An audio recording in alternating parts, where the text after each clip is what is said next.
What's that? What was that? That was nothing, sir. Sounded to me like someone trying to send a message. Sounded like code. That was no code, sir. That was the sound of the tin roof contracting as it cools off at night. Oh. Sir, if you'd like to go back to your rooms, I can... No, that's all right. Stay right here. Yes, sir. Don't want to add to your problem. Just be getting a message now. Just be getting a message, that's all. They'd have time to land and set up a form of operation booth by now, don't you think so? Oh. Captain Brackett. Yeah. What is it?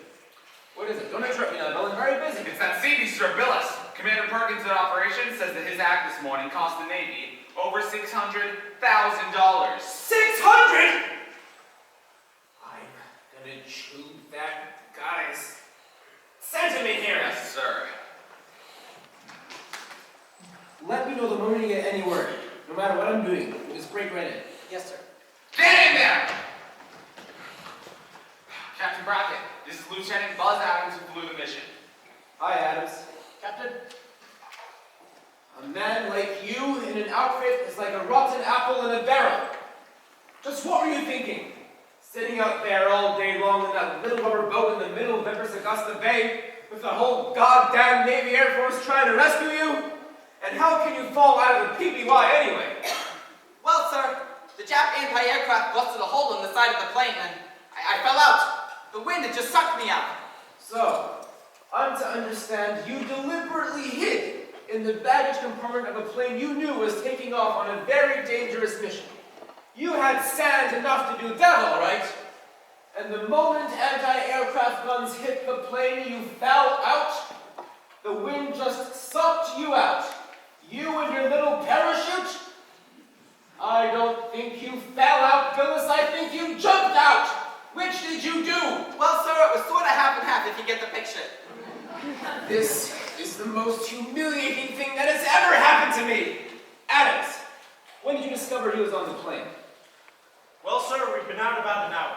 It was still dark, I know. While we were flying across Marie Louise, the Jap anti-aircraft spotted us and made that hit. That's when Luther, or his man here, that's when he left the ship. I just circled once, time enough to drop him a rubber boat. Some New Zealanders in P-40 spotted him, though, and kept circling. Well, I flew across the island and landed alongside the sub, let Joe and the Frenchman off. By the time I got back to the other side of the island, our Navy planes were flying around in the air above the sky like a thick swarm of bees. They kept the Jap guns occupied while I slipped down and scooped him off the rubber boat. You'd have thought this guy was a $90 million cruiser they were after. There must have been 55 or 60 planes. 62. You're not that far off there, Adams. Harbison tells me this thing cost the Navy about $600,000. 600,000? What are you so happy about? Oh, I was just thinking about my uncle, sir. Remember the uncle I was telling you about? He used to tell my old man I would never be worth a dime.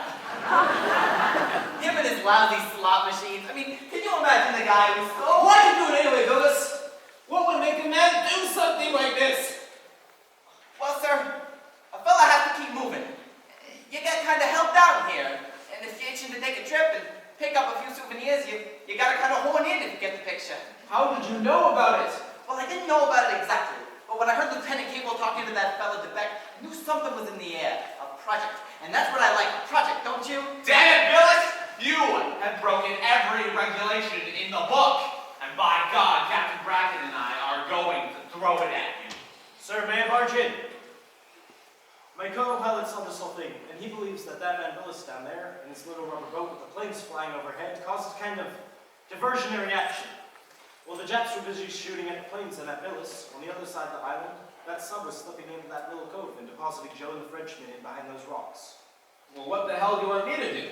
Give this guy a Bronze Star? Oh, I don't want a Bronze Star, Captain, but I could use a little freedom, a little room to swing around in if you get the picture, if you know what I mean. Get out of here. Get the hell out of here, sir! Well, Iron Belly, what would you have done? I'd have thrown him in the brig. I will too if I get the ghost of a chance. So we are here. This is our first chance to send news to you.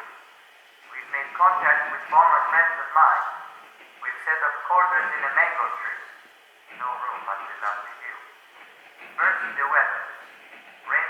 over Vulcan Field, the Treasuries, Choiseul, and New Georgia. We expect rain in this region from 9 o'clock to 2 o'clock. Pardon? Oh, my friend Joe corrects me. All 900 to 1400. And now on you. All you Navy, Marine, and Army pilots write this down.